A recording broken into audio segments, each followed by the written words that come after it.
अस्सलाम वालेकुम। आज का हमारा टॉपिक है प्लैंक्स क्वांटम थ्योरी। 1900 में मैक्स प्लैंक नामी एक साइंटिस्ट ने ये थ्योरी दी और इसका कहना ये था कि एनर्जी वो डिसकॉन्टीन्यूस फॉर्म में ट्रैवल करती है, डिसकॉन्टीन्यूस फॉर्म में ट्रैवल करती है energy as compare to continuous travel. मतलब एनर्जी जो है वो कॉन्टीन्यूस वे में ट्रैवल नहीं करती। कॉन्टीन्यूस वे का क्या मतलब, देखो पहले ये कहा जाता था कि एनर्जी ट्रैवल एनर्जी या रेडिएशंस या जो लाइट है ये वेव्स है, ठीक है। तो वेव्स, और वेव्स क्या होती हैं, कॉन्टीन्यूस एक जो है वेव एनर्जी इस वेव की फॉर्म में जा रही है। लेकिन मैक्स प्लैंक्स का ये कहना था कि नहीं, एनर्जी कॉन्टीन्यूस वे में ट्रैवल नहीं करती, it travels in a discontinuous way. और इसने अपने कुछ पॉइंट्स भी दिए थे इस थ्योरी को एक्सप्लेन करने के लिए, जिसमें से सबसे पहला पॉइंट ये था, इसका कहना ये था कि एनर्जी जो है वो छोटे छोटे पैकेट्स ऑफ एनर्जी की फॉर्म में ट्रैवल करती है। उसका कहना था कि छोटे छोटे वेव पैकेट्स ऑफ एनर्जी हैं और उन वेव पैकेट्स की फॉर्म में एनर्जी जो है वो ट्रैवल करती है। और इन वेव पैकेट्स को उसने नाम दिया था क्वांटम, और या इसको कहा जाता है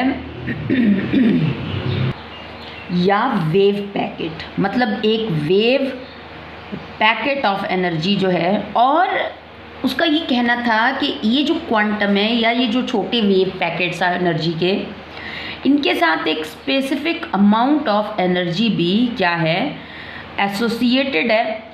और उस स्पेसिफिक अमाउंट ऑफ एनर्जी का उसने फॉर्मूला भी दिया। उसके कहना ये था कि ये जो एनर्जी सन से ट्रांसफ़र हो रही है, ट्रैवल कर रही है, ये छोटे छोटे पैकेट ऑफ एनर्जी है, ये वेव्स नहीं है, ये छोटे छोटे पैकेट ऑफ एनर्जी हैं जिनकी फॉर्म में ट्रैवल कर रही है। और हर पैकेट ऑफ एनर्जी की कुछ उस हर वेव पैकेट की कुछ ना कुछ एनर्जी है, और वो उस एनर्जी को फाइंड करने के लिए उसने फार्मूला दिया है E=h न्यू। यहाँ पे h क्या है, प्लैंक्स कांस्टेंट है, और इस प्लैंक्स कांस्टेंट की वैल्यू क्या है, 6.626 × 10⁻³ जाउल सेकेंड। जबकि यहाँ पे ये न्यू क्या है, frequency of light, frequency of light. अच्छा, उसका एक और कहना भी था कि अगर हमारे पास लाइट है, लाइट एनर्जी है, लाइट एनर्जी, तो लाइट भी ट्रैवल कर रही है डिसकॉन्टीन्यूस वे में, यानी लाइट में भी छोटे छोटे पैकेट ऑफ एनर्जी हैं। लेकिन लाइट वैसे तो बाकी तमाम जितनी भी रेडिएशंस हैं ये एनर्जी ट्रैवल करती है, उसमें जो वेव पैकेट्स होते हैं या पैकेट ऑफ एनर्जी जो होते हैं उनको क्या बोला जाता है, क्वांटम। लेकिन लाइट के केस में जो छोटे पैकेट ऑफ एनर्जी हैं उनको क्या नाम दिया उसने, फोटॉन। क्या नाम दिया, फोटॉन। मतलब लाइट के केस में जो पैकेट ऑफ एनर्जी हैं that are known as photons. अब यहाँ पे फ्रीक्वेंसी क्या है, फ्रीक्वेंसी अगर किसी पॉइंट से नंबर ऑफ वेव्स ज़्यादा पास हो रही हो तो हम कहते हैं फ्रीक्वेंसी ज़्यादा, और अगर नंबर ऑफ वेव्स कम पास हो रही हो तो फ्रीक्वेंसी कम है।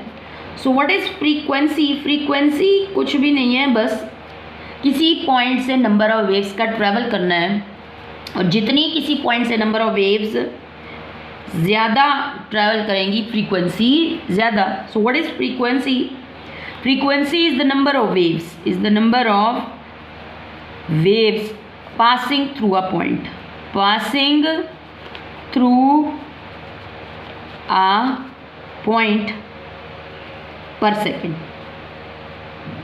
पर सेकेंड में यानी ईच 1 सेकेंड में, पर सेकेंड मीन कि 1 सेकेंड या ईच 1 सेकेंड में जितने भी नंबर ऑफ वेव्स किसी पॉइंट से पास हो रही हैं, दैट इज़ फ्रीक्वेंसी। अब उसके बाद साथ ही उसने फ्रीक्वेंसी का भी फॉर्मूला दिया, और frequency is related to c upon lambda. c upon lambda frequency, ये हमारे पास फ्रीक्वेंसी का साइन है। Frequency is related to c upon lambda, यानी लेमडा वेवलेंथ है, फ्रीक्वेंसी वेवलेंथ के इन्वर्स रिलेशन में है। वेवलेंथ अगर ज़्यादा होगी तो फ्रीक्वेंसी कम, और वेवलेंथ अगर कम होगी तो फ्रीक्वेंसी ज़्यादा। अगर हम इस वैल्यू को इस फार्मूले में पुट करें तो कुछ हमारे पास इस तरह का एक्सप्रेशन बन जाएगा, h frequency c upon lambda. अब यहाँ से इस एक्सप्रेशन से हमें क्या पता चल रहा है कि एनर्जी और वेवलेंथ इन्वर्सली प्रोपोर्शनल है। वेवलेंथ ज़्यादा तो एनर्जी कम, और वेवलेंथ कम तो एनर्जी ज़्यादा। तो अब ये वेवलेंथ क्या चीज़ है, इसके नाम से इंडिकेट हो रहा है कि वेवलेंथ क्या है। वेव का जो लेंथ है, यानी वेव के क्रस्ट और ट्रफ के दरमियान, एडजेसेंट क्रस्ट और ट्रफ के दरमियान का डिस्टेंस। इसको हम कैसे समझेंगे? देखो, सपोज ये हमारे पास अगर एक वेव है, इसके साथ फर्दर वेव होगी और फर्दर इसी तरीके से ये क्रस्ट और ये ट्रफ, क्रस्ट ट्रफ। अब एक क्रस्ट से दूसरे क्रस्ट का डिस्टेंस या एक ट्रफ से दूसरे ट्रफ का distance is known as wavelength. Wavelength क्या है?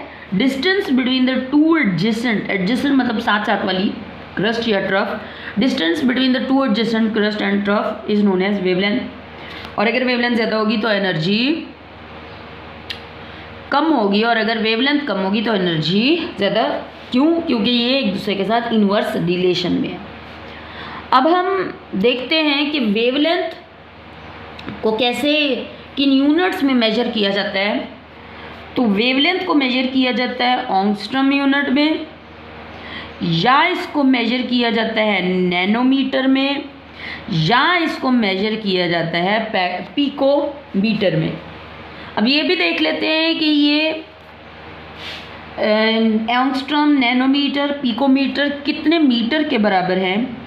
तो 1 angstrom is equal to 10 raise to the power 10 raise to the power -10 metre, जबकि 1 नैनोमीटर बराबर है 10 रेज़ टू पावर -9 मीटर, और 1 पिकोमीटर बराबर है 10 टू द पावर -12 मीटर के। उसके अलावा आगे हम देखेंगे वेव नंबर के बारे में कि वेव नंबर क्या है। Wave number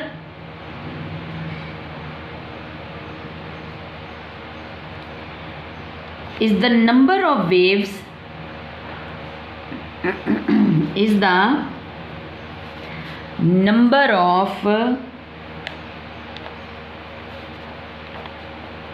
waves per unit length, per unit length is known as wave number. मतलब एक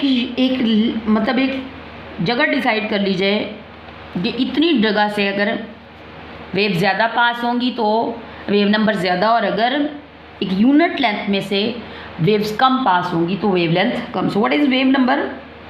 number of waves per unit length, एक यूनिट लेंथ में से नंबर ऑफ वेव्स का पास होना।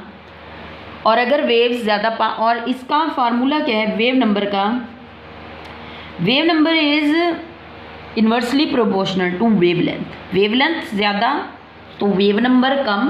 ऑफ कोर्स वेव नंबर कम होगा कि अगर एक यूनिट लेंथ हमने ये डिसाइड कर लिया, और अगर वेव की वेवलेंथ यानी ये मैं दो वेव्स बना रही हूँ, एक ये, इस वेव की वेवलेंथ छोटी है, और अगर मैं एक और वेव बना लूँ, इस वेव की वेवलेंथ बड़ी है। अगर वेवलेंथ बड़ी होगी तो यहाँ से वेव्स कम पास होंगी और वेवलेंथ छोटी होगी, तो ऑफ कोर्स वेव्स उतने ही यूनिट टाइम में, उतने ही यूनिट लेंथ में से वेव ज़्यादा पास होंगी। अब वेव नंबर का ये वाला फार्मूला अगर हम यहाँ पुट करें तो 1/λ is equal to wave number, तो यहाँ पे 1/λ is equal to wave number, हमारे पास ये वाला फार्मूला माउल्ड हो जाएगा, E is equal to HC and wave number. मतलब एनर्जी डायरेक्टली प्रोपोर्शनल है वेव नंबर के, वेव नंबर ज़्यादा तो एनर्जी ज़्यादा। इस फार्मूले से हमें क्या पता चला कि वेवलेंथ कम तो एनर्जी ज़्यादा, और इस फार्मूले से हमें क्या पता चला कि वेव नंबर ज़्यादा तो एनर्जी ज़्यादा, वेव नंबर कम तो एनर्जी कम। क्यों? क्योंकि ये दोनों एक दूसरे के साथ इन्वर्स रिलेशन में हैं।